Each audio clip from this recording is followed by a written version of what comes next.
I'm Mark Krzyzewski from the Stritch School of Medicine, where I chair the Department of Medical Education and have worked on our DREAMER project there. Today's session, as you know, has 4 members from a task force that we've had across the university called the University Collaborative on Undocumented Student, or UCUS, as it was nicely an acronym.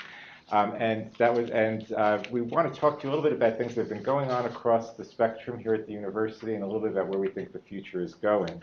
We're going to have 4 speakers. The first will be Catherine Kafka-Waltz, from who directs the Center for Human Rights of Children at Loyola University Chicago, and she'll give you the overview of what Dreamers are, DACA, and all of these kinds of things, and the limitations and opportunities.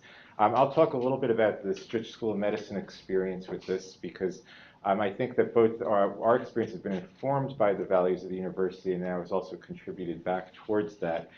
Then we will have Kathleen Maas-Weigert, who, as many of you know, is the assistant to the provost for social justice initiatives at Loyola University Chicago. And she actually chaired and led the UCUS group and has put together the report.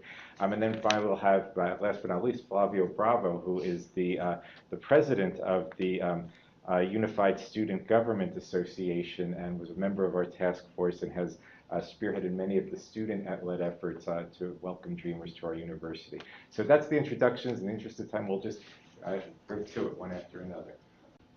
Hello, again, I'm Kathleen Maas-Weigert. I actually have 2 titles. One is the Carolyn Farrell BVM Professor of Women in Leadership. There's a quiz at the end to see that you get that.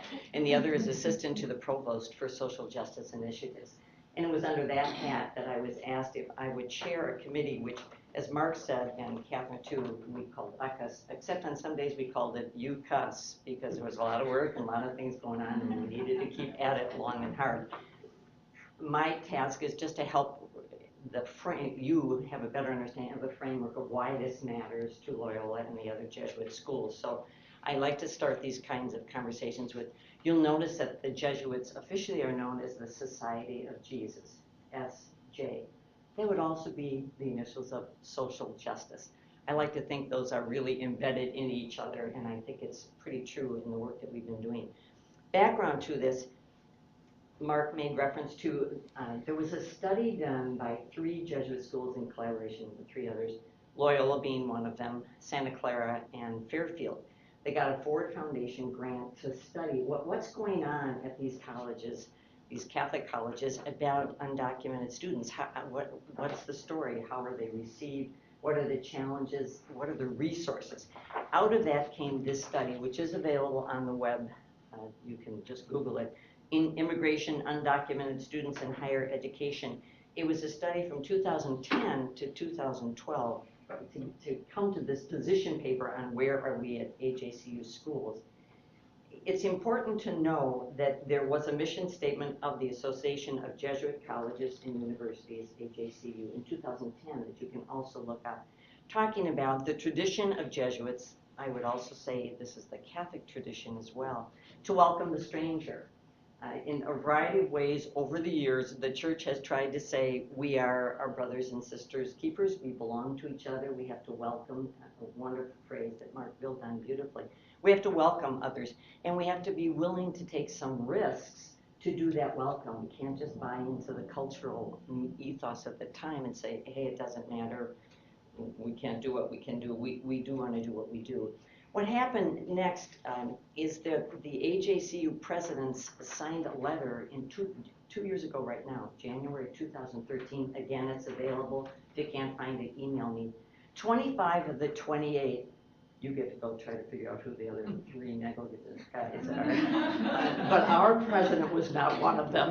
Like here, he signed it, which it's a simple statement. First, that Catholic social teaching is clear in its insistence that every human person deserves dignity and the opportunity to better one's state in life, so they oppose policies that separate families, etc.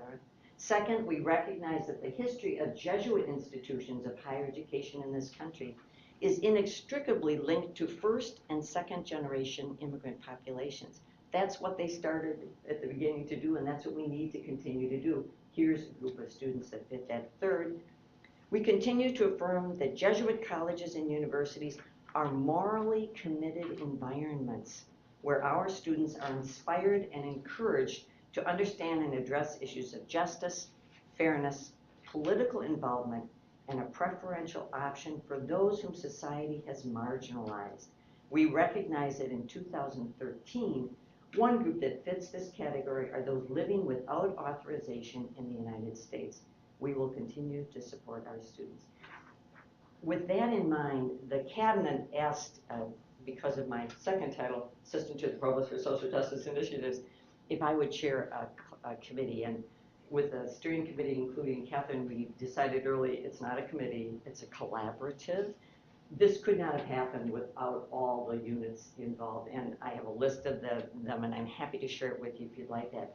We started to meet a year ago last fall, so 2013, 5 general meetings, smaller meetings, in which we tried to say, what are we doing well? What are the resources we have in place right now? What's missing? How can we generate more support for this kind of work? Out of that came a report that we finalized and sent to the provost, actually on my birthday. He didn't know that, don't tell him. May 30th last year, sent that to the provost and said, really proud of the work we've done. Here's the executive summary. Here's the document. There are 20 recommendations, but they start with 1. We need to have a university-wide committee that will take this and move it forward. We've done our work. We pulled the material together, but there's so much more work that needs to be done. You, Provost, President, you need to have a committee that will do this. So the summer goes and comes and comes and goes because, you know, we all do different things during the summer. So in the fall, I start writing the provost saying, just wondered how we're doing on that report and how's it going forward in August, September, October, November, and I get a wonderful letter sent.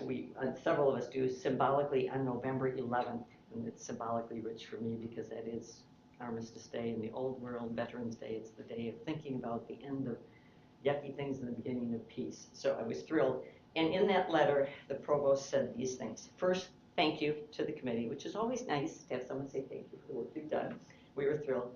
Second, it was a joint meeting of the cabinet, the Council of Deans, and the Health Science Division cabinet together, accepting the report, saying we will form a university-wide committee, which is still in process. I spoke with the provost 2 days ago. They're still getting some names, but that will happen. And that committee then will review and advance the other recommendations that we made. In addition to that, however, he blew my mind, saying, thought you might be interested to know that we're going to offer 5 full-ride tuition scholarships to DACA students beginning the fall of 2015. Stunning. I don't know where you are, but I was head over heels, could not believe it. I think it's an indication of what Mark talked about, that this is center-forward thinking about a mission and how do we live it out with a particularly disadvantaged group right now in our country.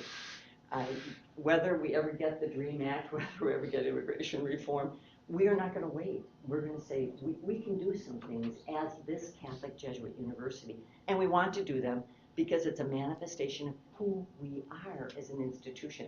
So I think we can all be proud. The work was hard, but a delight. The committee was stellar. No shirking of duties and really lots of creative ideas. Happy to share it with you. It's a public document and you can see all the various recommendations. The bottom line though is it has been a joy and it's a lovely thing to have said we have made something that matters and that's going to make a difference for this university.